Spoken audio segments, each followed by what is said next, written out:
Halloween is 1 week away and kids are thinking about the candy, but parents are thinking about safety. We're joined by Cory Wenter, the founder of Pangaea safety and security consulting firm, with some ways to keep kids safe while they're out trick-or-treating. And I think this is something that we talk about every year, and we don't think things are going to happen, and it seems like, you know, no big deal, but there are really minor things that can make Halloween go very, very wrong. Sure.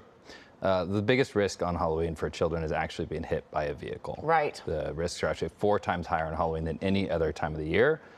So wearing reflective material, using a flashlight, using glow sticks, which children love anyway, that alone can make all the difference in the world. I know, I see some of these kids in these very dark costumes and the street's dark and everything's spooky, but you gotta have a little bit of light. Right, there's a balance there. And for home and for a party, those are very appropriate. But if they have no peripheral vision, if they can't see what's going on, that can put them in serious danger. Yeah.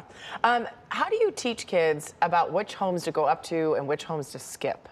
So we teach schools across the country, and children and adults, one of the most important things is situational awareness.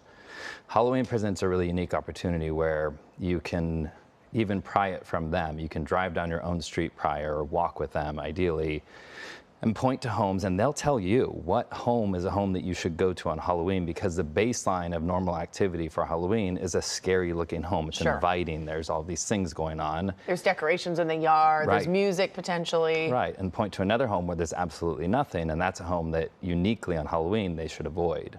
Okay, so let's go ahead and talk about that then too, because I feel like you have to sometimes protect your home. If you maybe are somebody that's not planning on celebrating Halloween, you plan to go to dinner, or maybe you're going to have friends over at another person's house, so you're leaving for a few hours. How do you make sure that your house is safe? So one of the most common crimes during Halloween is vandalism.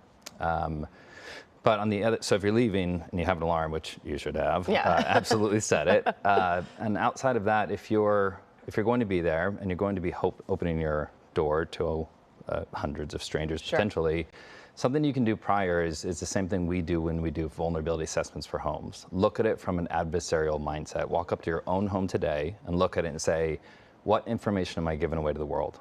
What art am I showing? What valuable items am I showing? Am I showing how many children I have? Is that something you want to expose to everyone, or should you make some adjustments? I'm thinking about my neighbor who's not brought the trash cans into the garage, kind of indicating they're not home.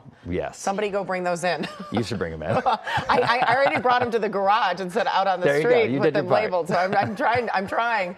I love those neighborhood parties where people get together and they're huge, right? And a lot of the houses are decorated. Some people hire DJ, you know, they make it one big almost block party, but there's some safety issues that can come within that too. Definitely.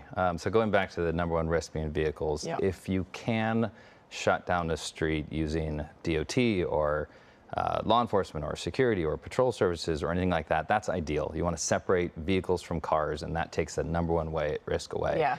If you can't, and that's pretty common, then utilizing the parents and communities coming together. If you want to put a dad crew at a corner where you know kids are going to be crossing and they can kind of act as crossing guards, that would be really helpful. And the other one I would say on the mom side is moms have better intuitions than anyone in the world, and paying attention to that. It doesn't matter if there's masks or all those things, you still know if something's off, be in tune with those things. Trust your gut. Absolutely. Which a lot of women ignore. So on Halloween specifically, trust your gut. Always and forever. Yes, I'm picturing my husband too yelling at all the kids trying to cross the street.